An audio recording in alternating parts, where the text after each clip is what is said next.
आजको नेपाल भनेको जङ्गबहादुरको एकजना विवेकशील पात्रहरू कोही जन्मिन्छन्, आफ्नो ठाउँमा, आफ्नो स्थितिमा, आफ्नो स्थानमा, आफ्नो शासन सत्तामा, आफ्नो गौरवमा अडिग रहने कोही पात्र जन्मिन्छन् जसले सहजै विशाल नेपालमा परिणत गर्नेछन्।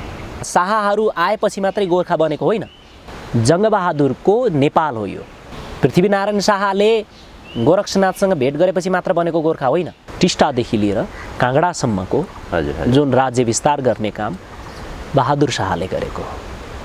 त बहादुर शाहलाई जुन हिसाबले मारियो, जुन हिसाबले षड्यन्त्र गरेर बहादुर शाहलाई मारियो, त्यसको ठुलो दोष लाग्यो यो देशलाई। गोरख भन्ने भाषा जुन छ हाम्रो नेपाली भाषामा, गोरख भन्ने भाषा छ नि, गो भनेको पृथ्वी हो, रख भनेको रक्षक। यो समग्र पृथ्वीको रक्षक भनेको नेपालीहरू हो। एउटा समुदाय जसलाई हिन्दू समुदाय भनिन्छ, हिन्दू समुदाय भनेको त एउटा निकम्म समुदाय हो जसले मच्छेन्द्रनाथ जस्तो महापुरुषलाई अनेकौं परिभाषा गरेर प्रस्तुत गर्दछ। मच्छेन्द्रनाथलाई त विश्वले चिनेको छ। चीनमा, रसियामा मच्छेन्द्रनाथको पूजापाठ हुन्छ। जङ्गबहादुरले ठाउँ ठाउँमा पिलरहरू गाड्नु, जङ्गे स्तम्भहरू गाड्नु, पुरातन गोर्खा हो, सनातन गोर्खा हो।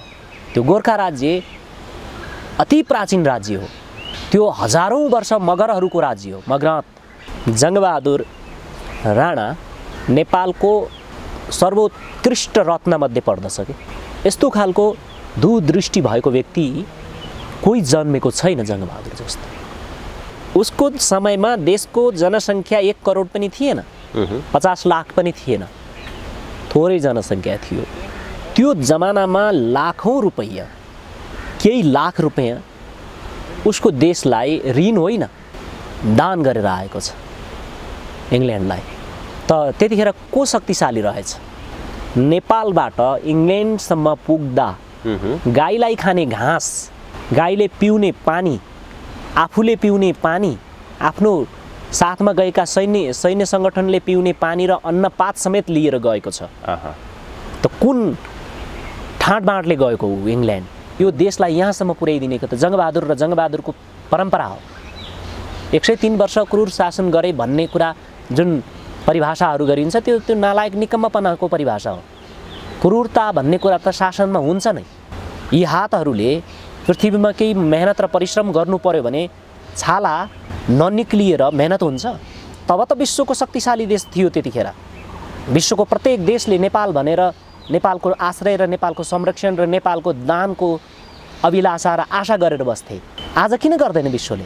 किन यसरी बदनामको रूपमा व्याख्या विश्लेषण बदनाम कसरी गरियो भने अय्यासी, फटा, निकम्मा, नालायक, स्त्री लम्पट, जडिया, गजेडी, फटाहरूले लेखेको इतिहास हो यो। जति पनि इतिहासहरू छ, ओरिजिनल इतिहास पश्चिमी मुलुकका विशेष खालका लेखकहरूले लेखेको किताबहरू या पछिल्लो समयमा पद्म शमशेर भन्नेले लेखेका किताबहरू अलिकति सोच्न योग्य छन् भन्ने आउँछ।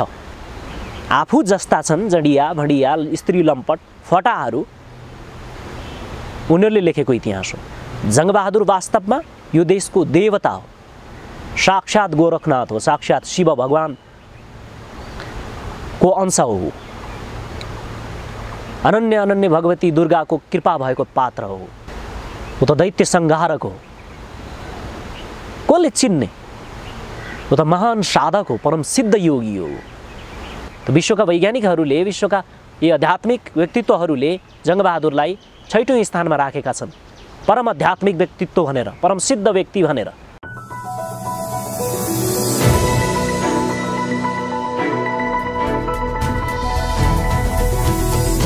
हिमाल अनलाइन टिभी।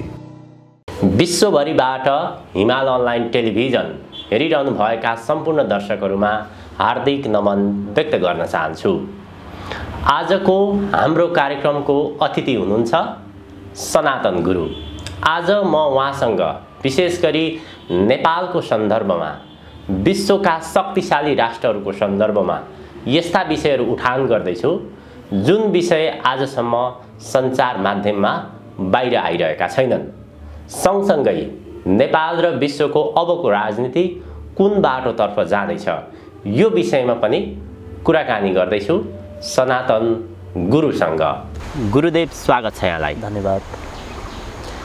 नेपाल र विश्वको राजनीति हजुर एउटा प्रलयको अवस्थामा, युद्धको अवस्थामा देखिन्छ। एउटा बडो शोचनीय विषय चाहिँ के छ भने विश्वका शक्तिहरू अहिले नेपालमा केन्द्रित छन्। नेपालको कुराकानी गर्ने हो भने त नेपाललाई त्यति धेरै प्राथमिकता दिनुपर्ने, नेपाल आर्थिक रूपमा हेर्ने हो भने निकै कमजोर मानिएको छ। खास गरी नेपालमा त्यति धेरै चासो दिनुपर्ने त होइन होला विभिन्न दृष्टिकोणबाट हेर्ने हो भने नेपाललाई।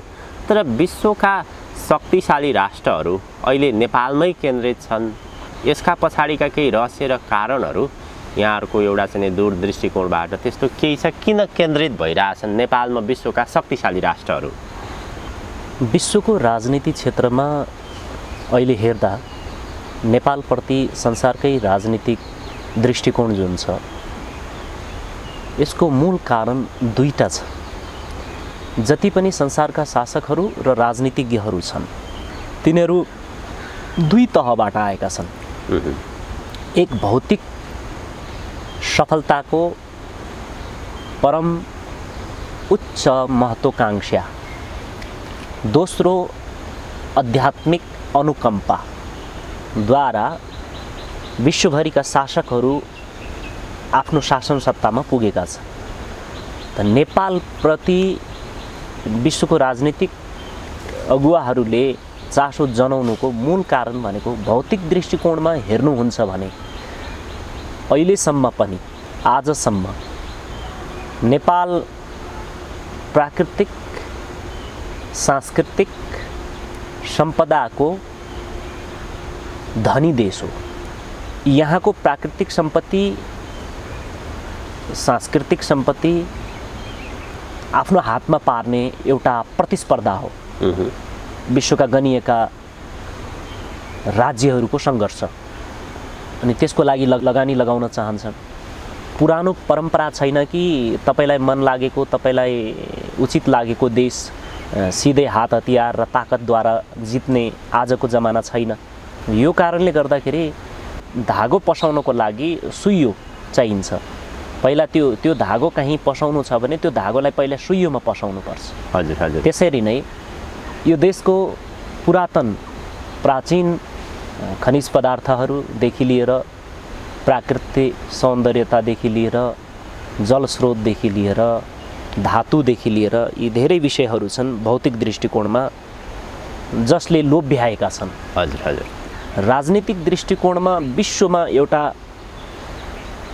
विश्वको 20% भूभाग पनि आफ्नो हातमा लिएर आफ्नो निरन्तर त्यो विश्वलाई आफ्नो संरक्षणमा लिने कोसिसमा जुन गङ्गेज हानले गरे त्यत्रो शक्तिशाली टिमको शासनमा पनि नेपाल टिकिरह्यो र त्यसपछि विस्तारवादले विश्व आफ्नो हातमा लिने जुन काम र जुन अभियानमा लाग्यो त्यतिखेर पनि नेपाल टिकी नै रह्यो। हामीले बाहिरी आँखाबाट हेर्दाखेरि त नेपालप्रति चीन र भारतको दृष्टिकोण हुनु स्वाभाविक विषय भयो। किनभने चीन र भारतसँग सिमाना जोडिएको छ। नेपालको पानीसँग उनीहरूको चासो होला, नदीनालासँग चासो होला, अथवा प्राकृतिक खनिज पदार्थ वन जङ्गलसँग चासो होला, सुरक्षाको दृष्टिकोणले चासो होला। यी दुईटा राष्ट्रहरू बीचको कुराकानी गर्ने हो भने चाहिँ 7 समुद्र पारी अमेरिका नेपालमा अहिलेको राजनीति हेर्ने हो भने यो उत्तर र दक्षिण भन्दा पनि 7 समुद्र पारी देश अमेरिकाको बढी प्रभाव उसको लगानी देखिन्छ। नेपालमा अरबौं रुपियाँ डलर लगानी गरेको देखिन्छ। त्यो विभिन्न माध्यमबाट होस्, पार्टीको माध्यमबाट होस्, सामाजिक संरचनाको माध्यमबाट होस्, यो ढङ्गको उनीहरूको लगानी देखिन्छ। अमेरिका त आफैमा संसारको एउटा शक्तिशाली सम्पन्न राष्ट्र। त्यो राष्ट्रले नेपाललाई किन चलाउनु पर्ने, किन लगानी गर्नुपर्ने, किन आउनु पर्ने? उसले संसारलाई त त्यहीँबाट पनि कन्ट्रोल गर्न सक्थ्यो। आजको दिनमा पनि कन्ट्रोल गरि नै रहेको अवस्था देखिन्छ। विश्व बजारमा उसको नै हालिमुहाली छ, राजनीतिमा उसको नै हालिमुहाली छ। यस्तो सानो देशलाई त्यत्रो दुःख गरेर लगानी गरेर किन आउनुपर्ने अमेरिका? अमेरिकाको कुरा गर्नुहुन्छ भने अमेरिका त सबभन्दा कान्छो राज्य हो पृथ्वीको, सबभन्दा अन्तिम समयमा खोज्दै गर्दा भेटिएको भूभाग र सबभन्दा कान्छो साम्राज्य। त्यस्तो कान्छो राज्य संसारमै शक्तिशाली भयो। शक्तिशाली भयो कारण के हुन्छ भने दुनियाँमा जे पनि घरमा जन्मिएको छोरा पनि कान्छो नै पावरफुल हुन्छ।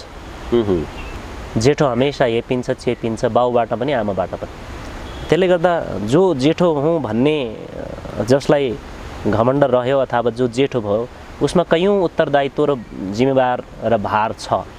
उसले एउटा गम्भीरता र गौणताको साथमा सोच्छ, उसमा विवेकता छ, विवेकशीलता छ। उसलाई थाहा छ कि म जेठो हुँ, मेरो पक्षमा न आमा हुनुहुन्छ न बुवा हुनुहुन्छ, म आफै पनि मेरो पक्षमा रहन मिल्दैन किनकि म ज्येष्ठ हुँ। त जेठोको जुन भागमा परेको गोठ हुन्छ नि त्यो गोठमा पनि कान्छाको लालच हुन्छ कि हैन। एउटा गाई गोठ पनि मूल घर त कान्छोलाई दियो आमा बाउले, ठिक छ, तर कान्छोलाई एउटा गाई गोठमा बसिरहेको दाइको गाई गोठमा पनि लालच हुन्छ। जस्तै हामीले बाहिरबाट हेर्दाखेरि अथवा राजनीतिज्ञ विश्लेषक जानकारहरूको भनाइलाई मान्ने हो भने चीन संसारकै शक्तिशाली राष्ट्रको रूपमा उदय हुँदैछ। यदि चीनलाई रोक्न सकिएन भने अमेरिकाको जुन संसारकै शक्तिशाली राष्ट्रको एउटा चाहिँ साम्राज्य छ, ट्याग छ, अथवा विश्वलाई उसले जसरी प्रतिनिधित्व गरिरहेको छ त्यो उसको प्रतिनिधित्व खोसिन्छ। त्यस कारणले चीनलाई रोक्नकै लागि नेपाल भूमिलाई प्रयोग गर्दैछ भन्ने बाहिर विश्लेषणहरू त्यसरी आउँछन्। तपाईहरुको दृष्टिकोणबाट चाहिँ बढी अमेरिकाको फोकस चीन हो कि नेपाल हो? अमेरिकाको फोकस त चीन नै हो, तर चीनलाई सिधै उसले छुन सक्दैन के। त्यसको लागि त कुनै न कुनै कारण र माध्यम चाहियो। त्यो माध्यम उसले भारतलाई बनाएको हो र नेपाललाई बनाउन खोज्दैछ। अर्को कुरा, संसारको शक्तिशाली देश अमेरिका या चीन भन्ने विषयमा अमेरिका त भनाइको मात्रै कुरा हो, अमेरिका संसारको शक्तिशाली देश होइन, मानिएको मात्रै कुरा हो हैन। किनकि आफैमा चाहिँ शक्तिशाली छैन, किनकि जुन शक्ति र जुन ताकतको कुरा गर्दछ त्यो समग्र ताकत भनेको चीन हो। त्यो अमेरिकामा भएका जति पनि वैज्ञानिकहरू छन्, जति पनि त्यो देशका गौरवहरू छन्, ती सबै व्यक्तिहरू, ती पात्रहरू चीनबाट गएका व्यक्तित्वहरू हुन्, चीनबाट लगिएका छन्। ठुला ठुला साइन्टिस्टदेखि लिएर ठुला ठुला व्यक्तित्वहरू त्यहाँका नागरिक बनाएर त्यहाँको ठुलो ठुलो खोजको प्रयोगशालाको प्रतिनिधि बनाएर काम गरिएको छ। त उसको खोजको स्रोत, उसको सफलताको स्रोत भनेको नै चीनका ती व्यक्तित्वहरू जसलाई उसले छानेर लगेको छ त्यो हो। उसको प्रत्येक प्रयोगशालामा तपाईँ गएर अथवा अन्वेषकहरूको खोजकर्ताहरूको भनाइ छ कि अमेरिकाको प्रत्येक प्रयोगशालामा चीनका व्यक्तित्वहरू, चीनका युवाहरूले काम गरिरहेका छन्। अब भारतले चीनको विरोध गर्छ, तर भारतलाई एउटा सानो तामाको मूर्ति मात्रै बनाउनु पर्यो भने पनि 50,000 चीनका युवाहरू चाहिन्छ उसलाई। काम त्यसरी भइरहेछ भारतमा पनि। त अभिमान गर्नु हाम्रो देश ठुलो छ, भूभाग ठुलो छ, हामी यस्ता छौँ उस्ता छौँ भन्नु त्यो आफ्नो ठाउँमा छ। त चीनले सहायता नगरेको र चीनको कला नबिकेको, चीनको युवाहरू नपुगेको र काम नगरेको कुनै पनि भूमि छैन। त्यसले गर्दाखेरि चीन शक्तिशाली हुँ भनेर घोषणा नगरे पनि चीन विश्वको शक्तिशाली देश हो। हजुर। किनकि चीनको प्रत्येक अङ्ग विश्वभरिमा व्याप्त छ। चीनले त्यसरी काम गरिरहेको छ। चीनले भोगेको पनि छ साम्राज्यवादको पीडा, त्यो सबै कुरा उसले बुझेको पनि छ। त्यो कारणले गर्दाखेरि चीन अबको विश्वको शक्तिशाली मुलुक नै हो। सधैँ कुनै पनि देश सधैँ शक्तिशाली भइरहँदैन। जस्तै नेपाल कुनै समयमा यति शक्तिशाली थियो कि पृथ्वीका प्रत्येक शासकहरू र त्यहाँका नागरिकहरू नेपालको नाम लिएपछि थर्कमान हुन्थे। त्यो एउटा व्यक्तित्वको कारणले, एउटा व्यक्ति त्यो जङ्गबहादुर राणाको कारणले, अरू कोही होइन, एउटा त्यो व्यक्ति जो जङ्गबहादुर राणाको कारणले। अब नेपालको सन्दर्भमा चाहिँ नेपाल क्षेत्रफलको हिसाबले कुराकानी गर्ने हो भने त धेरै सानो राष्ट्र, यो 2टा राष्ट्रको तुलनामा, अझ 3टा राष्ट्रको तुलनामा अमेरिका, भारत र चीन, यी 3वटा राष्ट्रहरूको कुराकानी गर्ने हो भने आफैमा सम्पन्न, आफैमा शक्तिशाली, भौगोलिक हिसाबले पनि, जमिनको हिसाबले पनि धेरै नै भूगोल भएको नेपाललाई त नछोएरै पनि उनीहरूले आफ्नै भूभागलाई पनि राम्रोसँग व्यवस्थापन गरे, नेपाललाई छुन त आवश्यक थिएन।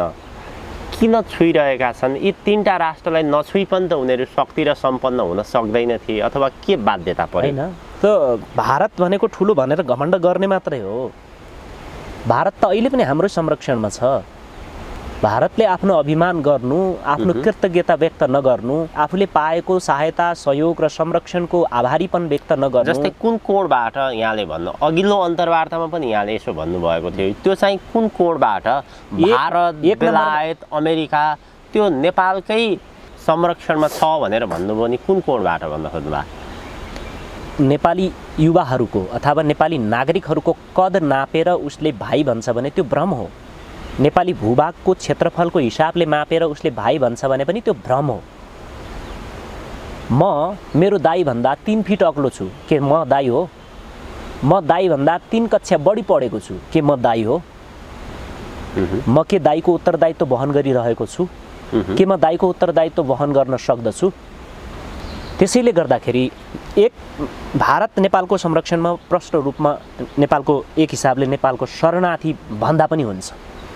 लिपुलेख र लिम्पिया धुराको हाम्रो भूभागमा, हाम्रो जमिनमा उसको सैन्य शक्ति आएर आश्रित भएर बसेको छ र हामीले उसको सैन्य शक्ति र उसको मूल शक्ति भनेको त सैन्य शक्ति हो। त्यो सैन्य शक्तिलाई नै हाम्रो भूभागमा उनीहरूलाई शरणार्थीको रूपमा हामीले राखेका छौँ। त्यहाँ तिनीहरूको संरक्षणको लागि, तिनीहरूको आत्मरक्षाको लागि। कसको लागि हो? हाम्रो रक्षाको लागि हो, हाम्रो सुरक्षाको लागि हो, हाम्रो सुविधाको लागि हो? होइन। भारत एक नम्बरमा यसरी लिपुलेख र लिम्पिया धुराको भूभागमा जुन सैनिकलाई हामीले बस्ने शरण दियौँ, त्यो शरण दिएको बाट पनि प्रष्ट हुन्छ कि भारत हाम्रो संरक्षणमा छ। होइन भने त ऊ यदि सामर्थ्य हो, ठुलो हो, शक्तिशाली हो भने हाम्रो देशको भूभागमा उसको सैन्य शक्ति बसेर उसको सुरक्षा किन गरिरहेको छ? एक नम्बरमा। अर्को, भारतको पाकिस्तान होस् या चीन होस् या बङ्गलादेश होस्, कहीँबाट पनि भारतलाई असुविधा, असुरक्षाको महसुस हुन्छ भने त्यो प्रत्येक ठाउँमा नेपाली युवाहरूको छाती छ। त त्यहाँ सिङ्गो नेपाल छ, त्यहाँ पनि सिङ्गो नेपाल छ। भारतको संरक्षण यसरी भइरहेको छ। हजुर हजुर। हैन, हुनसक्छ मैले मेरो देशको गौरवको लागि पनि यी कुराहरू गरिरहेको छु, तर यो पूर्ण सत्य हो मेरो आफ्नो दृष्टिकोणमा। त इङ्ल्यान्ड पनि यसरी सुरक्षित भइरहेको छ। इङ्ल्यान्ड र अमेरिका पनि अहिले पनि नेपालीहरूको हातमा, नेपालीहरूको छत्रछायामा संरक्षित छ, सुरक्षित छ। त उनीहरूले पनि आभारीपना व्यक्त नगर्नु, कृतज्ञता व्यक्त नगर्नु, हामी यिनीहरूको दया, दृष्टि र प्रेमले सुरक्षित छौँ भनेर धन्यवाद नभन्नु उनीहरूको अहङ्कार हो, घमण्ड हो, त्यो दुर्भाग्य हो। त चासो विश्वको नेपालप्रति छ, चासो अझै पनि अरू शक्तिशाली देशहरूको पनि छ जसको बारेमा हामीलाई ज्ञात छैन। मङ्गोलियाको पनि यहाँ यो देशप्रति चासो छ, अफ्रिकाको पनि यो देशप्रति चासो छ, हरेक देशप्रति। त्यसको मूल कारण दुईटा हो, एक पूर्ण प्राकृत र यहाँको सांस्कृतिक, यसको लागि विश्व लालायित छ। हजुर हजुर। दोस्रो कुरा, यदि विश्वमा कुनै पनि देशका शासक र नेतृत्वकर्ताहरू आध्यात्मिक र धार्मिक उच्चताको कारणले त्यहाँ प्रस्तुत भएका छन् भने, त्यहाँ पुगेका छन् भने आध्यात्मिक र धार्मिक दृष्टिकोणमा यो विश्वकै शिरमुकुट हो। हजुर हजुर। शिरमुकुट हो। सेमनिजम जुन छ, जुन प्राकृतिक धर्मको कुरा छ, जो पुरातन धर्मको कुरा छ, यो नेपालको संसारभरिका जो साम्प्रदायिकतामा स्पर्श भएका छैनन्, बुद्धहरू जन्मिनुभन्दा पनि पुरातन पद्धति हामीसँग छ। हजारौँ बुद्धहरू जन्मेको छ। हजारौँ बुद्धहरूलाई जन्माउने पद्धति पनि हाम्रो पुरातन सनातन धर्मको पद्धति हो। त 1.25 लाख रेभरहरू, सुफीहरू अथवा फकीरहरू, मसीहरू, पैगम्बरहरूलाई जन्माउने पद्धति पनि हाम्रो त्यो पुरातन सनातन पद्धति हो। त्यो पद्धतिले यी परम्पराहरू जन्मिँदै अनि परम्पराहरू छुट्दै छुट्दै छुट्दै छुट्दै चलेका हुन्। चाहे 1.25 लाख रेबर पैगम्बरहरूबाट चलेको विश्वको इस्लामिक धर्म सङ्गठन होस्, धर्म सम्प्रदाय होस्, या इसाई धर्म सम्प्रदाय होस्, या बौद्ध सम्प्रदाय होस्, या जैन सम्प्रदाय होस्, पारसी सम्प्रदाय, यी जति पनि धार्मिक सम्प्रदायहरू छन् यो मूल त सेमनिजमबाट आएको हो। त यो कारणले गर्दाखेरि पनि नेपाल आध्यात्मिक र धार्मिक र सांस्कृतिकको पनि जन्मदाता हो। यो जगज्येष्ठ हो। हजुर हजुर। यो कैलाश क्षेत्र र सुमेरु क्षेत्रबाट विश्वभरिमा मानव सभ्यताको विस्तार भएको, यहाँबाट मानव सभ्यताको, मानव संस्कृतिको, मानव राजनीतिको, मानव समुदायको व्यवस्थापनको यो सबैको कुराहरू कैलाश क्षेत्रबाट भएको छ, सुमेरु क्षेत्रबाट भएको छ। वेदहरू, शास्त्रहरू, इतिहासहरूलाई पछिल्लो समयमा भारतको र भारतका लेखकहरूको कुण्ठा र सङ्कुचितताको कारणले गर्दाखेरि प्रत्येक कृति र इतिहासलाई भारतीय इतिहास, भारतीय दर्शन भन्ने जुन भ्रम छ नि, यो पूर्ण रूपमा भ्रम हो।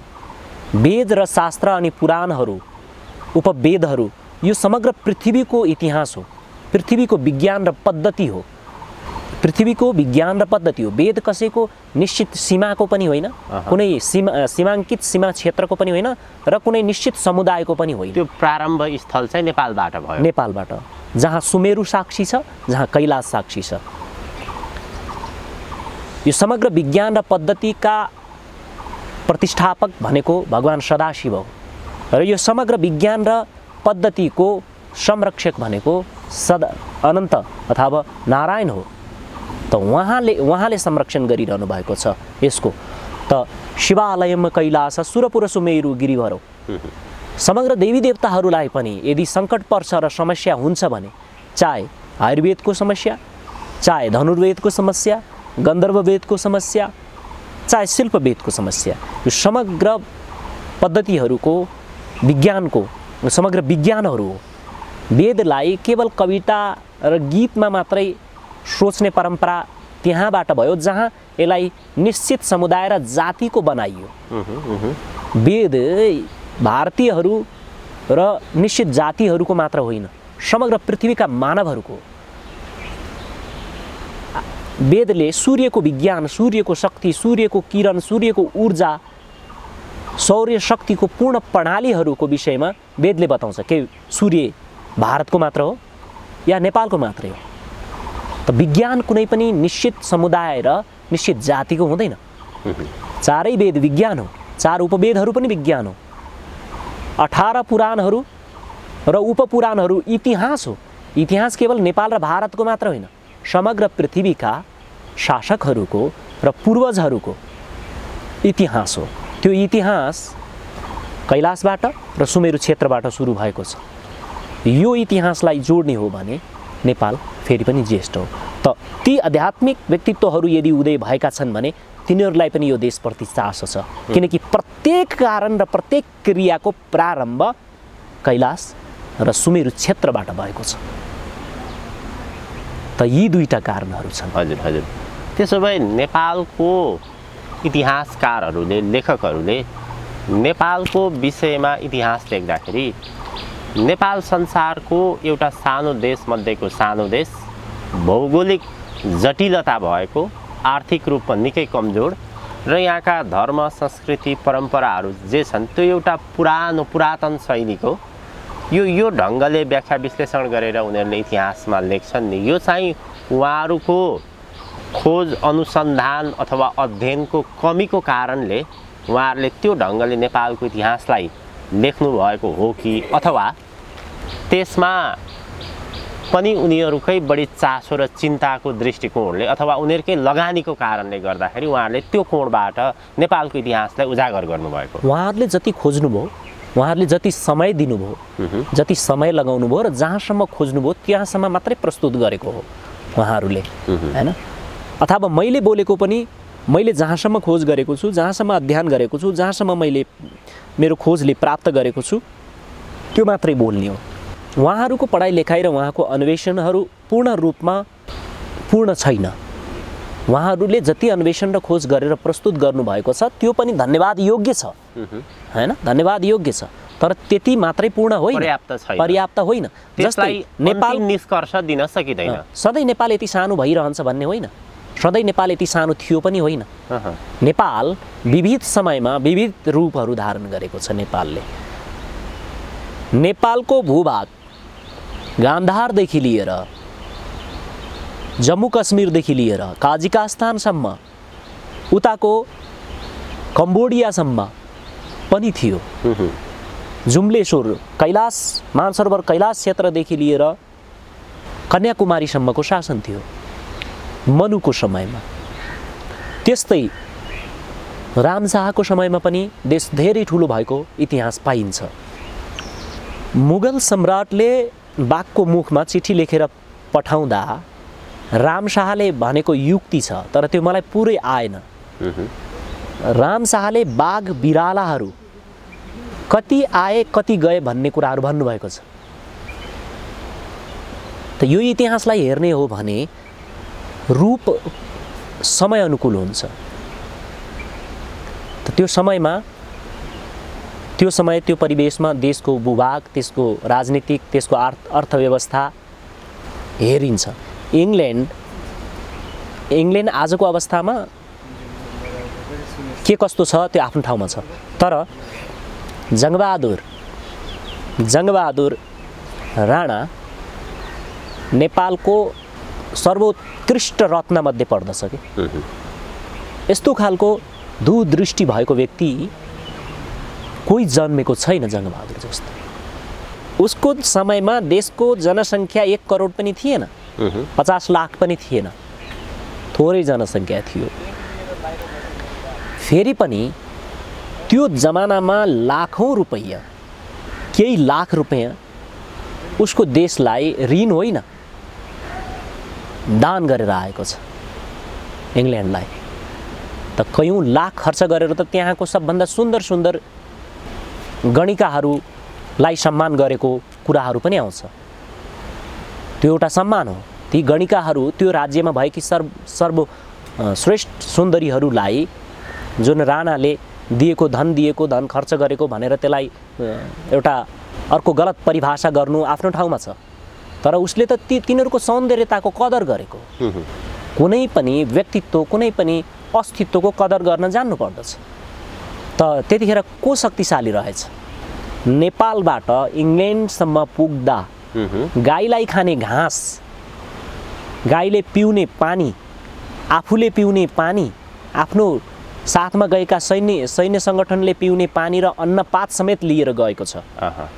त कुन ठाँटबाँटले गएको हो इङ्ल्यान्ड? कति दिनमा गयो? त जङ्गबहादुरलाई क्रूर र अशिक्षित भनेर परिभाषा गर्ने विद्वानहरूले यो विषयमा सोच्नुपर्छ। विश्वको इतिहासलाई पल्टाएर हेर्दा अथवा अलिकति अगाडि जाँदा विश्व नै नेपालको संरक्षणमा रहेछ, नेपाल संसारकै शक्तिशाली राष्ट्र रहेछ भन्ने त्यसले चाहिँ पुष्टि गर्छ। राजनीतिक दृष्टिकोणले होइन। हजुर, राजनीतिक दृष्टिकोणले होइन, यहाँको स्वसञ्चालित अस्तित्वलाई हेर्ने भने त्यो देखिन्छ। राजनीतिक दृष्टिकोणमा चाहिँ फेरि भन्न मिल्दैन। राजनीतिक त यस्तो गैर जिम्मेवार र नालायकहरूको हातमा छ नेपालको। अहिलेको सन्दर्भको कुराकानी गरे होइन मैले, त्यो बेलाको सन्दर्भको हो। त्यो बेला मात्र होइन, आउने त्यो बेला पनि नेपाल विश्वको संरक्षक रहन्छ। हिजो आज र भोलि पनि हमेसा यो पृथ्वीमा नेपाल नै संरक्षक हो। यो पृथ्वीको संरक्षक नेपाल नै हो। समग्र विश्वको गो रख भन्ने भाषा जुन छ हाम्रो नेपाली भाषामा, गो रख भन्ने भाषा छ नि। गो भनेको पृथ्वी हो। गो भनेको पृथ्वी हो। गो भनेको पृथ्वी हो। रख भनेको रक्षक। यो समग्र पृथ्वीको रक्षक भनेको नेपालीहरू हो। महर्षि मुनिको नामबाट चिनिएको नेपाल, कान्तिपुर, भक्तपुर, ललितपुर र योसँग जोडिएका राज्यहरू जुन पानीको खाल्डोमा रहेको पानीको खाल्डोलाई काटेर भगवान सदाशिवको नेतृत्व र नेमुनिको नेतृत्वमा त्यसलाई जुन नयाँ सृष्टिको सृजना गरियो, त्यसलाई हेर्ने भने यो नेपाल यो तीनवटा पोखरी र महर्षि नेले संरक्षण गरेको समुदाय चाहिँ नेपाल हो। त गोरखा गोर्खा भनेको शाहहरू आएपछि मात्रै गोर्खा बनेको होइन। पृथ्वीनारायण शाहले गोरक्षनाथसँग भेट गरेपछि मात्र बनेको गोर्खा होइन। पुरातन गोर्खा हो, सनातन गोर्खा हो। त्यो गोर्खा राज्य अति प्राचीन राज्य हो। त्यो हजारौँ वर्ष मगरहरूको राज्य हो। मगरात ए गोर्खा गोर्खा त छल कपट गरेर शाहहरूले लिएको हो। पछि त पुनः मुसी पुनः मुसीको भव भने जस्तै जङ्गबहादुरको शौर्य र ऊर्जाले पुनः त्यो गोर्खा राज्य जङ्गबहादुरको भएको छ। गोर्खा शाहहरूको होइन, अब गोर्खा मगरहरूको हो। जङ्गबहादुरले आफ्नो राज्य पुनः लुटेर लगेको होइन, उसको शौर्यले स्वतः त जङ्गबहादुरलाई लमजुङ, कास्की र गोर्खाको राजा बनाइएको। राजा बनाएपछि पनि उसको दूरदृष्टि र उसको त्यो महानताको कुरा बुझ्न सक्नुहुन्छ। ऊ त्यत्रो 3वटा राज्यको राजा भइसकेपछि उसले आफ्नो शक्तिले, आफ्नो पराक्रमले बिस्तारै बिस्तारै बिस्तारै अरू साना साना राज्यहरू गरेर उसको आफ्नै राज्य विस्तार गर्न सक्थे।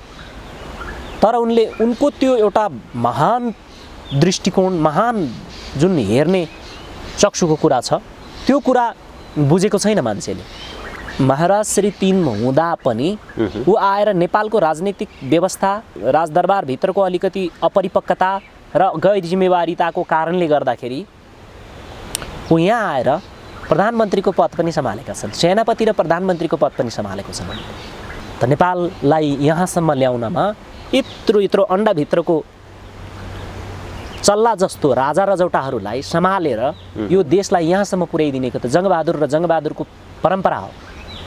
103 वर्ष क्रूर शासन गरे भन्ने कुरा जुन परिभाषाहरू गरिन्छ त्यो नालायक निकम्मपनाको परिभाषा हो। क्रूरता भन्ने कुरा त शासनमा हुन्छ नै। यी हातहरूले पृथ्वीमा केही मेहनत र परिश्रम गर्नु पर्यो भने छाला ननिक्लिएर मेहनत हुन्छ, ठेला नबसेर मेहनत हुन्छ। त्यति बेलाको देशप्रतिको आवश्यकता थियो जङ्गबहादुर। तब त विश्वको शक्तिशाली देश थियो त्यतिखेर। विश्वको प्रत्येक देशले नेपाल भनेर नेपालको आश्रय र नेपालको संरक्षण र नेपालको दानको अभिलाषा र आशा गरेर बस्थे।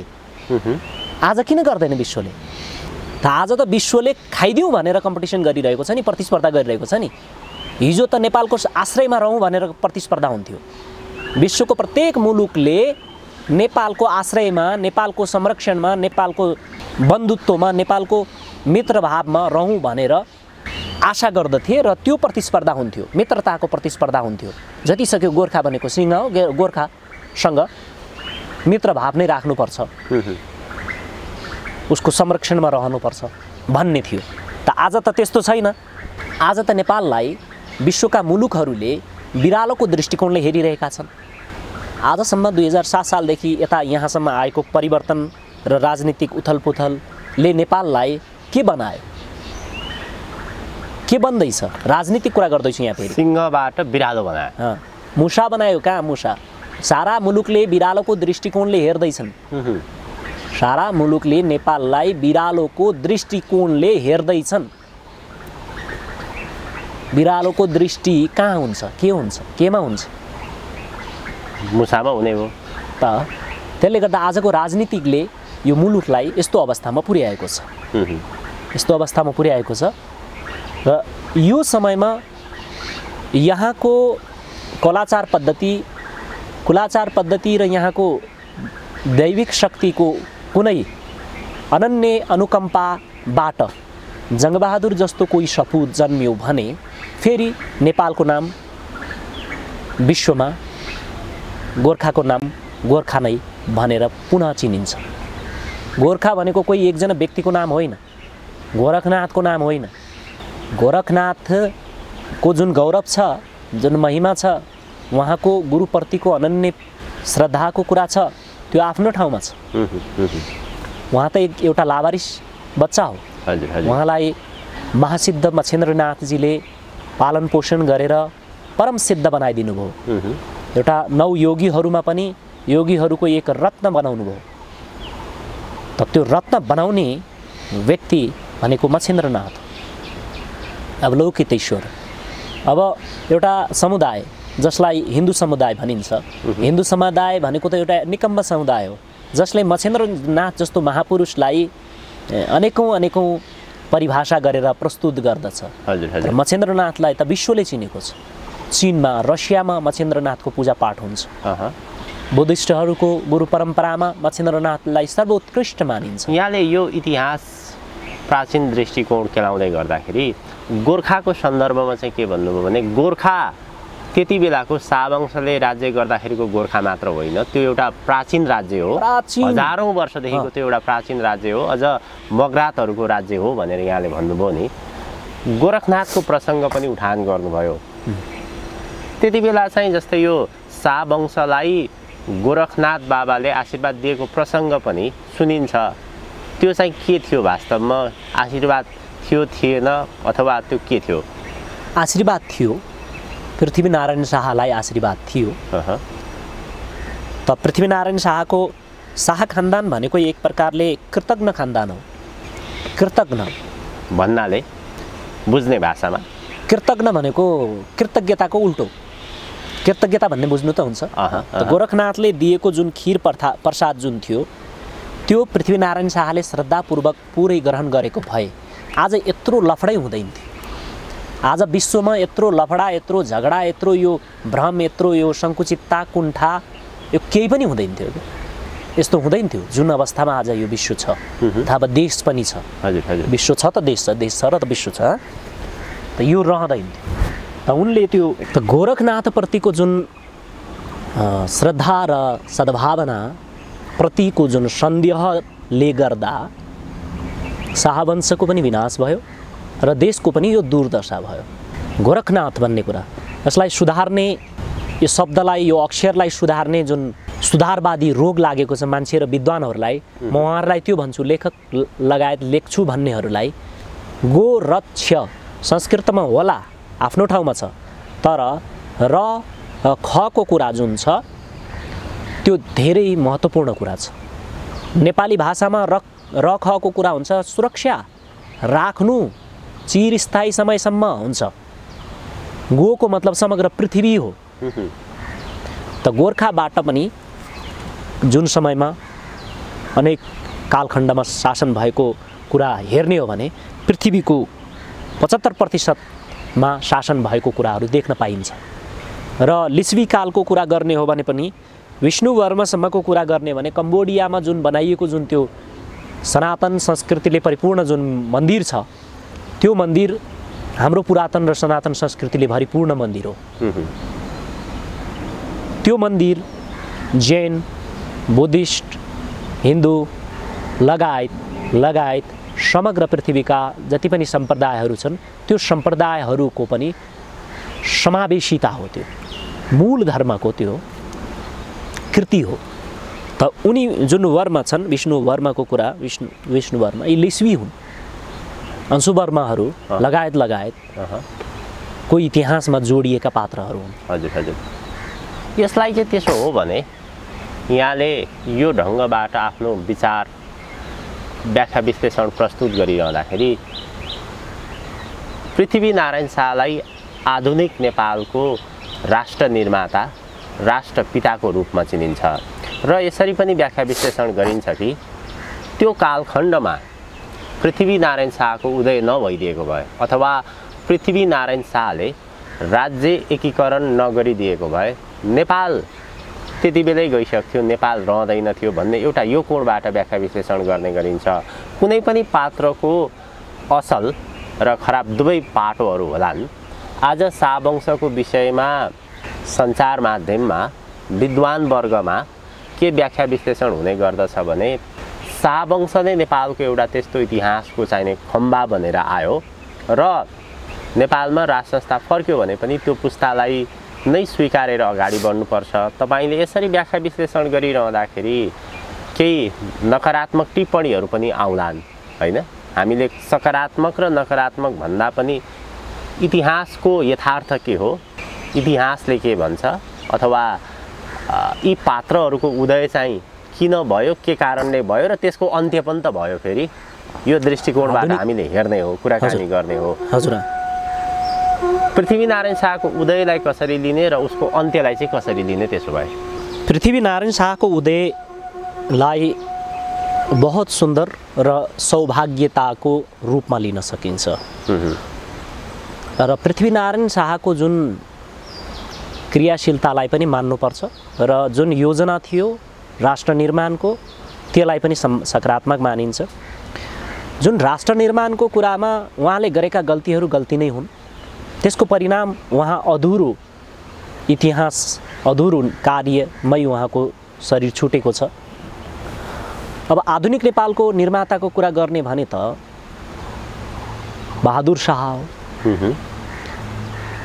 बाउले छोडेको राज्यभन्दा 3 गुणा विशाल राज्य निर्माण गर्ने त बहादुर शाह हो।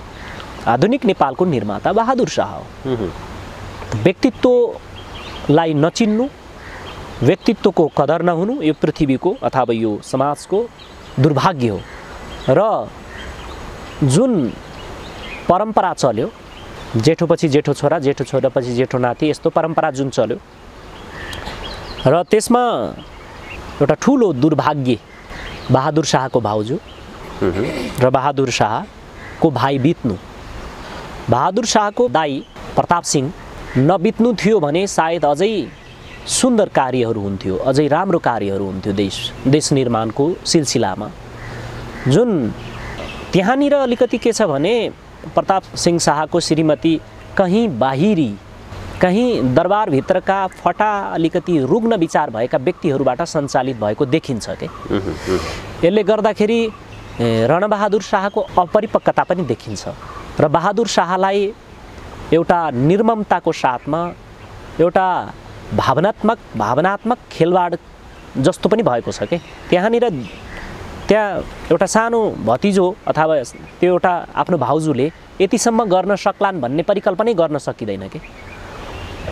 र एउटा आधुनिक नेपालको निर्माता भनेको, विशाल नेपालको निर्माता भनेको रणबहादुर शाह हो।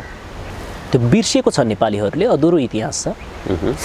नेपाल निर्माणको प्रारम्भकर्ता, नेपाल निर्माणको प्रथम चिन्तक भनेर पृथ्वीनारायण शाहलाई भन्न सकिन्छ। तर विशाल नेपालको निर्माता पृथ्वीनारायण शाह होइन, नेपाल निर्माणको प्रारम्भकर्ता हो। प्रारम्भकर्ता हो। त बाउले छोडेको अधुरो राज्य, अधुरो कार्यलाई 3 गुणा विशाल नेपाल, टिस्टादेखि लिएर काँगडासम्मको जुन राज्य विस्तार गर्ने काम बहादुर शाहले गरेको। त बहादुर शाहलाई जुन हिसाबले मारियो, जुन हिसाबले षड्यन्त्र गरेर बहादुर शाहलाई मारियो, त्यसको ठुलो दोष लाग्यो यो देशलाई। र देश यस्तो दुर्दशामा गयो, यस्तो दुर्दशामा गयो कि कल्पनै गर्न सकिँदैन।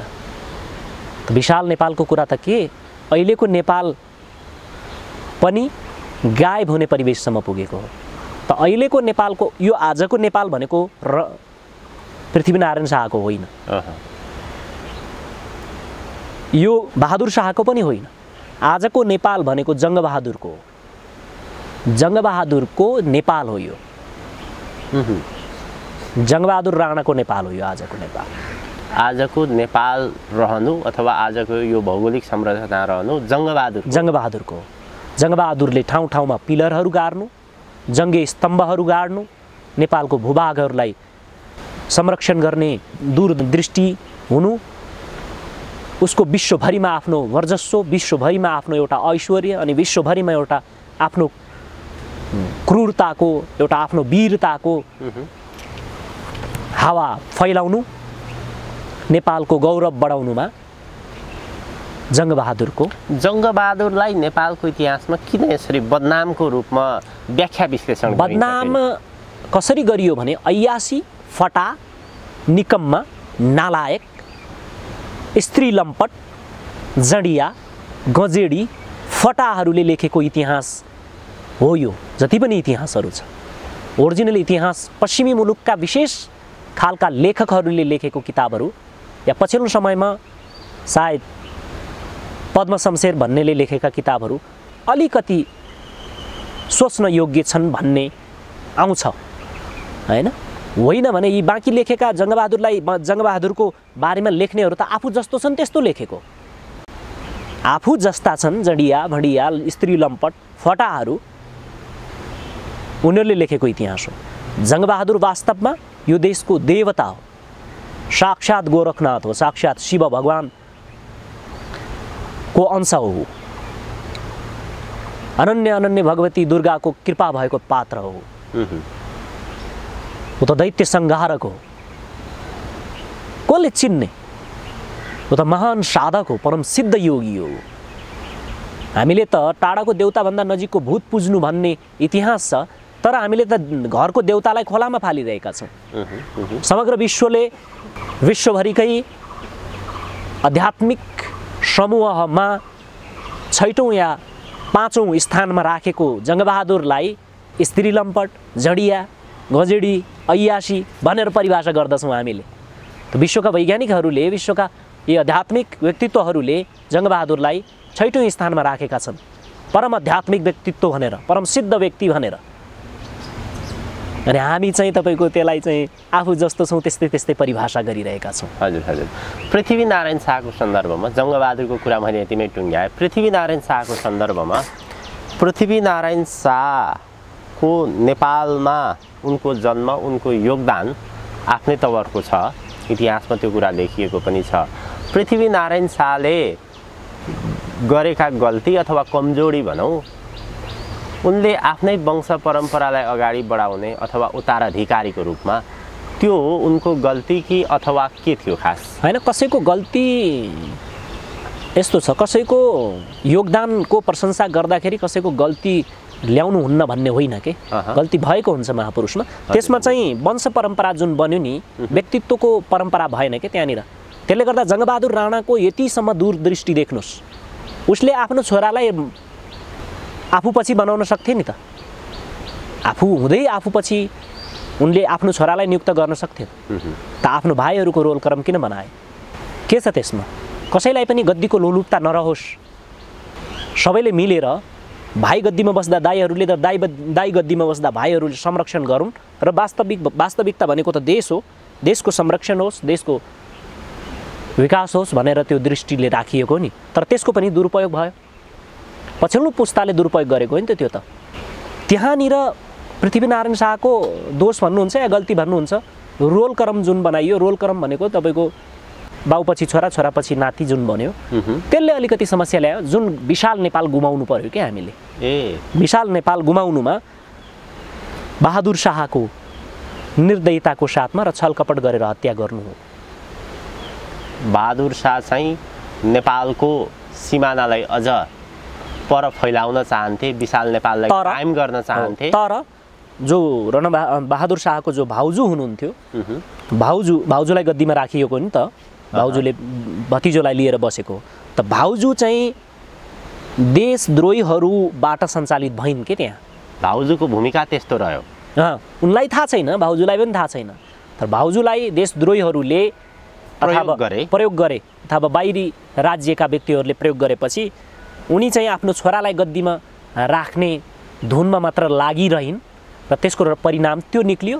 र बाहिरबाट जुन बहादुर शाहको भाउजूलाई चलाउनेहरूको षड्यन्त्र के थियो भने, बहादुर शाह जान बित्तिकै यो विधवा आइमाई यो त हाम्रो हातमा छँदैछ, यो विधवा आइमाईले लिएको त्यो बच्चो त हाम्रो औँलामा नाचिहाल्छ भन्ने थियो। भयो पनि त्यस्तै।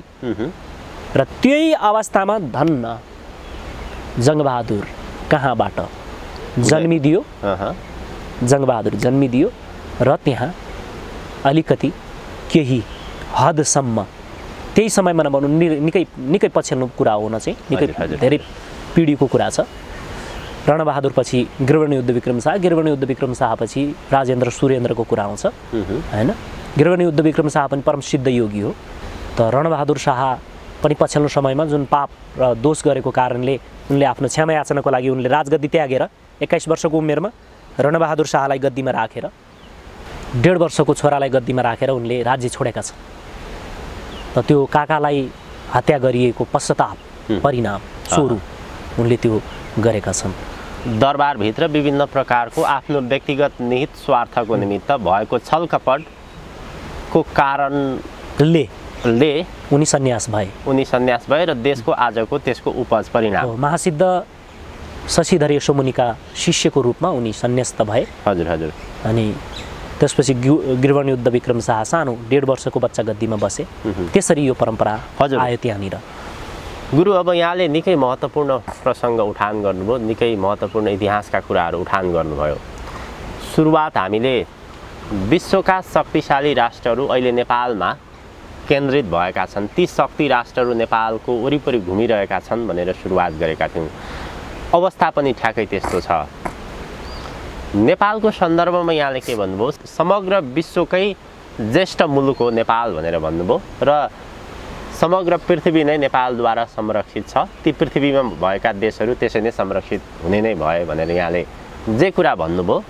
नेपाल त्यस्तो भूमि हो, यहाँ सम्पूर्ण ज्ञान, राजनीतिका ज्ञान, धर्मका ज्ञान, समाज चलाउने ज्ञान, सभ्यताका ज्ञान यहीँबाट नै प्रारम्भ भएको छ। यहाँबाट लगेर चाहिँ उनीहरूले त्यो ज्ञानलाई त्यहाँ फैलाएर अथवा कार्यान्वयन गरेर चलायमान गराउने हो, अथवा चाहिँ हामीले अहिलेको भाषामा गर्ने हो भने म्यानेज गर्ने हो भनौँ न, व्यवस्थापन गर्ने हो भनौँ न अहिलेको भाषामा भनेर यहाँले भनिरहँदाखेरि, अब यस्तो देश नेपालबाट ती शक्ति राष्ट्रहरू, हामीले अमेरिकाकै कुराकानी गरिरहेका छौँ, समग्रमा अहिलेको चाहिँ राष्ट्रहरूको कान्छो राष्ट्र अमेरिकाको कुराकानी गर्ने हो भने त्यो राष्ट्रले चाहिँ यो राष्ट्रबाट यहाँको गौरव, यहाँको इतिहासलाई देखेर हीनता बोध भएको कारणले गर्दाखेरि यो इतिहासलाई मेटाउनको निमित्त उसले त्यो प्रकारको भूमिका खेलिरहेको छ कि, अथवा यसलाई मेटाएर उसले आफ्नो नयाँ इतिहासलाई प्रारम्भ गर्न खोजिरहेको छ कि, अथवा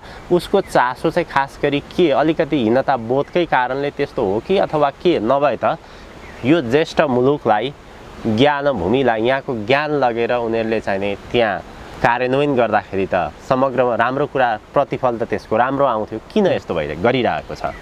यो विषयमा त साम्प्रदायिकता र राजनीति नै हो। अमेरिकाको जुन राजनीति छ त्यो एउटा साम्प्रदायिक र कुण्ठित अनि सङ्कुचित राजनीति छ। उसले पृथ्वीमा बाइबलको र क्रिस्चियनिटीको मात्रै हुकुमत भन्ने एउटा भ्रममा जुन परिकल्पनामा काम गर्दैछ, यो पूर्ण रूपले राजनीति भन्ने शब्द नै होइन, उनीहरूले गरिराखेको राजनीति नै होइन। यो त एउटा घिनलाग्दो नीति हो। यसलाई त दैत्य नीति भन्छ कि, दैत्य नीति हो, देवनीति नै होइन कि। यदि देवनीति हो भने त कुनै पनि राष्ट्र साम्प्रदायिक हुँदैन। जुन राष्ट्र साम्प्रदायिक छ त्यो राष्ट्रमा दिव्य दृष्टि छैन भन्ने बुझिन्छ। दिव्य दृष्टि छैन, ऊ भ्रम र कुण्ठाबाट सञ्चालित छ भन्ने बुझिन्छ। त नेपाल अनादिकालदेखि आजसम्म साम्प्रदायिक छैन र साम्प्रदायिक होइन। यो सनातन मूल भूमि हो। यो सनातन संस्कृति र परम्पराको बहुआयामिकता, यहाँ धेरै कुराहरू छ। बुद्धको गुरु परम्परा पनि यहाँ छ। महासिद्ध जैन पनि यहीँ जन्मेका हुन्। महावीर जन्मेको वैशाली ग्राममा हो। हाम्रै नेपालको भूमिमा जन्मेका हुन् उनी। बुद्ध यहीँ जन्मेका हुन् र परम्परा विश्वमा गयो। र अर्को कुरा जसलाई क्राइस्ट भन्दछन् उनीहरूले, क्राइस्ट भन्ने व्यक्तिमा ईसा जुन भनिएको छ नि, त्यो ईसत्व प्राप्त गरेको र ईसत्व ग्रहण गरेको भूमि पनि नेपाल हो। त्यो त उनीहरूलाई थाहा छैन। जीसस क्राइस्ट भनेर जीसस क्राइस्टको जुन ईसत्व छ नि, उनलाई ईसा भनियो नि, ईसा। त त्यो ईसत्व भगवान सदाशिवको, ईश भनेको सदाशिव हो। राखुन चिरायु सदा ईशले, ईश भनेको सदाशिव। हाम्रो जुन पुरातन परम्परामा जुन राजकीय चिन्ह छ त्यसमा पवित्र मानसरोवर र त्यो मानसरोवरको बीचमा भगवान सदाशिव हातमा मृग, डमरू, त्रिशूल र मालाको साथमा हुनुहुन्छ। उहाँलाई सदाशिवको नाम ईश्वर र ईश्वर हो। सदाशिवलाई परमेश्वर पनि भनिन्छ। आजको यो साम्प्रदायिक द्वन्द्व र लडाइँले गर्दाखेरि इसाईहरूले परमेश्वर भने पनि केही समुदाय र समूहहरू पीडित हुने अवस्था आयो कि यो लफडा, यो घिनलाग्दो राजनीतिले गर्दाखेरि। यहाँको जुन साम्प्रदायिक घिनलाग्दो राजनीतिले गर्दाखेरि श्रीमन नारायण भन्दा पनि रिस उठ्ने परिवेश बन्यो कि यहाँको साम्प्रदायिक घिनलाग्दो राजनीति फोहोर नीतिले गर्दाखेरि जय शम्भु भन्दा पनि मान्छेहरूलाई पीडा हुने भयो कि किनकि साम्प्रदायिकता भनेकै कुण्ठा हो। साम्प्रदायिकता भनेको धर्म पनि होइन, धर्म नै होइन वास्तवमा भन्ने भने। साम्प्रदायिकता हुन बित्तिकै अधर्मको प्रारम्भ भयो कि साम्प्रदायिकता हुन बित्तिकै अधर्मको प्रारम्भ कसरी भयो भने सङ्कुचितता, कुण्ठा, असमञ्जस्यता, त्यहाँ कसरी धर्म हुन्छ? त्यहाँ त अधर्म छ, पीडै पीडा छ। दिएते ज्ञान विज्ञानम क्षयन्ते पावराशय, त यो सनातन धर्मको मूल दीक्षा प्रणाली हो। पाप राशिहरू क्षय हुने पद्धति जहाँ प्रारम्भ हुँदैन त्यो कसरी धार्मिक सम्प्रदाय हुन सक्छ? जहाँ असमञ्जस्यताको दीक्षा दिइन्छ, जहाँ कुण्ठाको दीक्षा दिइन्छ, जहाँ सङ्कुचितताको दीक्षा दिइन्छ, त्यो धर्म हुँदै होइन। कुण्ठाबाट उठ्नु पर्यो, असमञ्जस्यताबाट उठ्नु पर्यो, सङ्कुचितताबाट उठ्नु पर्यो, फराकिलो हुनु पर्यो र यी रोगहरूबाट मुक्त हुनु पर्यो। तब धर्मको बिउ अंकुराउने हो। त आज दुनियाँभरिमा पार्टी पार्टी पार्टी पार्टी, राजनीति राजनीति राजनीति भन्ने भित्र केही छैन, सबै साम्प्रदायिक गोटीहरू हुन्। कोही न कोही कुनै न कुनै सम्प्रदायको भाडुवा हो, कोही न कोही सम्प्रदायको भतुवा गासे नै हो राजनीतिमा लागेका यी राजनीतिज्ञहरू। होइन भने एउटा सिङ्गो देशमा गर्ने राजनीति, पार्टी परिवेश, यी सबै सम्प्रदायहरू विखण्डन ल्याउने, यी सबै सम्प्रदायबाट सञ्चालित छन्। काङ्ग्रेस, माओवादी, माले, एमाले, यी सबै। होइन भने त राष्ट्रमा त सिङ्गो राष्ट्र भनेको त समग्र धर्मको मूल धर्म भनेको राष्ट्र हो र राष्ट्रको मूल धर्म भनेको राजनीति हो। राजनीतिले, त्यो राजनीति भनेको मस्तिष्क हो। मस्तिष्कले कान काटेर फाल्दे, नाक मात्रै बचा भन्छ। यो कान काम लाग्दैन, यो कान क्रिस्चियन हो, यसलाई काटेर फाल्दे, नाक मात्र राख्यो, नाक चाहिँ मुस्लिम हो भन्छ? भन्दैन। त राष्ट्र भनेको समग्रता हो। त्यो समग्रतामा त्यो राष्ट्र र त्यो राजनीतिले हिन्दूहरूलाई तल गर, मुसलमानलाई माथि गर, क्रिस्चियनलाई पर गर, बुद्धिस्टलाई ओर गर, त्यस्तो भन्छ? एमालेलाई पर, काङ्ग्रेसलाई ओर, माओवादीलाई तल, एमालेलाई माथि भन्छ? त्यो दिव्य राजनीतिले, त्यो देवमय राजनीतिले त्यस्तो भन्छ? भन्दैन। त यस्तो खालको राजनीति छ। यो राजनीति कसरी धर्मनीति हुन सक्छ? साम्प्रदायिक नीति, यो साम्प्रदायिकता हो। हजुर, यसले फुट हाल, लुटेर खाऊ। हजुर हजुर। त योगी नारायणनाथले भनेको जुन एउटा श्लोक छ त्यो एकदम माननीय छ। उहाँले अब कुन भावमा कसरी लेख्नुभयो? जुन फुटेका भाइ जुटेर छुटेका मिलाउँ भन्ने छ नि, यो उहाँको मन्त्र बहुत राम्रो छ। हजुर हजुर। त यहाँ फुटाइएको छ के, सबलाई फुटाइएको छ। कसैलाई काङ्ग्रेस भनियो, कसैलाई माओवादी भनियो, कसैलाई एमाले भनियो, कसैलाई के भनियो, कसैलाई के भनियो, अझै फुटाइँदैछ। कसैलाई जनवादी, कसैलाई अर्कोवादी, अर्कोवादी, अर्कोवादी। 50,000 भन्दा बढी त यहाँ धार्मिक सङ्गठन मात्रै छ। त्योभन्दा बढी छन् राजनीतिक सङ्गठनहरू। अझ भएन भनेर सेवा केन्द्र र मिलन केन्द्र र यस्ता केन्द्रहरू भनेर खोलिरहेका छन्। लक्ष्य सबैको राजनीति छैन, लक्ष्य सबैको त्यो सिंहासन छ, लक्ष्य सबैको त्यो मन्त्रीमण्डल छ र लक्ष्य सबैको त्यो राष्ट्रको सम्पत्ति र राष्ट्रको ढुकुटी, राज्यको ढुकुटी हिनामिना गर्नु छ। विचारहरूको लक्ष्य राम्रो राजनीति छैन, राष्ट्रको हितको लक्ष्य छैन। उनीहरूको लक्ष्य पनि जस्तो अहिलेकाले गरिरहेका छन् त्यही गर्नको लागि, त्यहाँ पुग्नको लागि प्रतिस्पर्धा छ। खाली त्यतिको मात्र प्रतिस्पर्धा। मेरोमा प्रत्येक राजनीतिक व्यक्तिहरू जसले राजनीति गर्छु भनेर सङ्गठनका अगुवाहरू सम्प्रदायका अगुवाहरू यहाँ आइपुग्छन् र उनीहरूले भन्छन् स्वामीजी महाराजजी देश दुर्दशामा गयो, देश बर्बाद भयो, देश डुब्यो, यो भयो त्यो भयो, हामी यो देशलाई उत्थान गर्न चाहन्छौँ, हामी यो देशको ठेक्का लिन चाहन्छौँ भनेर आउँछ। अनि तिमी ठेक्का लिने, म ठेक्का दिने, म को तिमी को? लिनेको दिनेको लिनेको त्यो पहिला त्यो चिनेर आऊ भनेर पठाउँछु। विचारहरूलाई म हेर्छु, उनीहरूको सोच र उनीहरूको लक्ष्य भनेको देशको ढुकुटी हिनामिना गर्नु र देशलाई सुधार्नु, देशलाई सफलताको अथवा देशलाई उत्थानतिर लैजानु होइन, आफ्नो भुँडी भर्नु मात्रै छ। त्यसले गर्दाखेरि यो परिवेश र यो परिस्थिति छ। यी विषय र यी परिवेशमा देशको केही उत्थान हुनको लागि देशले कोही जन्मायो भने देशले एउटा योग्य पात्र, योग्य मानिस, एउटा बिम्बको रूपमा जङ्गबहादुर भने जस्तो। जङ्गबहादुर जस्तो त अब भन्नै सकिँदैन, ऊ भनेको अद्भुत योगी हो। त्यस्तै कोही जन्मे भने यो देशको सौभाग्य हो, अहोभाग्य हो। आजको यो महत्त्वपूर्ण समय र विचारको लागि म अत्यन्त आभारी छु। अन्त्यमा एउटा जिज्ञासाको रूपमा चाहिँ यहाँले विभिन्न प्रसङ्गमा विशाल नेपालको कुरा पनि उठान गर्नुभयो। अहिले पनि चर्चा छ विशाल नेपालको। त्यो भूमि फेरि हामीले ल्याउनको लागि त्यो कति सम्भव छ, अथवा चाहिने जुन सुगौली सन्धिपछि त्यो भूमि गुमेको छ।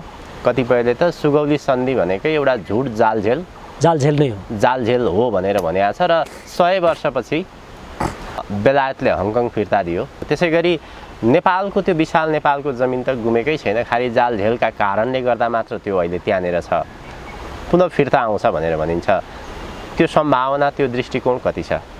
यो त 100%, 100 वर्ष, 200 वर्ष, 150 वर्ष जति भए पनि विशाल नेपाल त फिर्ता आउनै पर्छ। यो विशाल नेपालको विषय र विशाल नेपालको जुन सिद्धान्त, विशाल नेपालको विषयको विचारधाराहरूको अन्त्य हुँदैन। यसमा त कोही यहाँ कुनै सम्झौता पनि छैन, कुनै सन्धि पनि छैन, केही पनि छैन।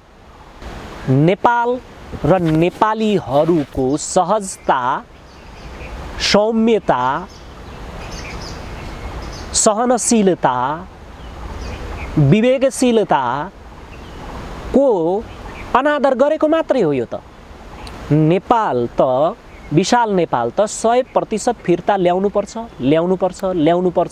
नेपाल विशाल नेपाल नै हो, नेपालीहरूकै हो, 100% हो। यो यसमा कोही तलमाथि दायाँ बायाँ छैन।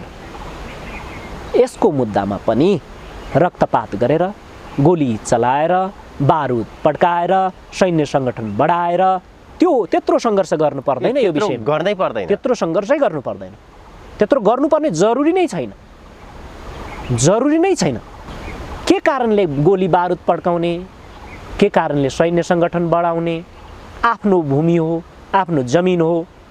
यो विषयमा एकजना विवेकशील पात्रहरू कोही जन्मिन्छन्, आफ्नो ठाउँमा, आफ्नो स्थितिमा, आफ्नो स्थानमा, आफ्नो शासन सत्तामा, आफ्नो गौरवमा अडिग रहने कोही पात्र जन्मिन्छन्, जसले सहजै विशाल नेपालमा परिणत गर्नेछन्।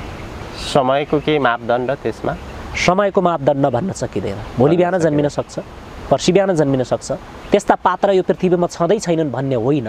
ती पात्रलाई मेरो उत्तरदायित्व हो भन्ने जुन बेला, जुन क्षणमा महसुस हुन्छ, त्यतिखेर ती कामहरू हुन्छन्। हस् गुरुदेव, आजको महत्त्वपूर्ण समय उपलब्ध गराइदिनु भयो र आफ्नो महत्त्वपूर्ण विचार प्रस्तुत गरिदिनु भयो। म यहाँप्रति हृदयबाट नै आभार प्रकट गर्न चाहन्छु। धेरै धेरै धन्यवाद। मेरो विचार र मेरा भनाइहरू कुनै पनि राजनैतिक साम्प्रदायिक होइनन्, तसर्थ मेरा भनाइहरू नितान्त मेरा अनुभव र मेरा अन्वेषणको माध्यमबाट आएका हुन् र यसमा कसैको चित्त बुझाउन अथवा कसैको चित्त बुझेन त्यो विषयमा म क्षमा चाहन्छु। यी अधुरा कुराहरू हुन्। यो निरन्तर भइराख्यो भने यी अधुरा कुराहरू, अपुरा कुराहरू फेरि पनि सुन्न पाउनुहुनेछ। अब यो लामो अन्वेषण, लामो खोज, लामो निरन्तरतालाई अब थोरै समयमा हजुरहरूको समक्ष प्रस्ट्याउन सकिएको छैन, त्यसको लागि सबैप्रति म क्षमा याचना। हस्, धेरै धेरै ओम नमस्ते।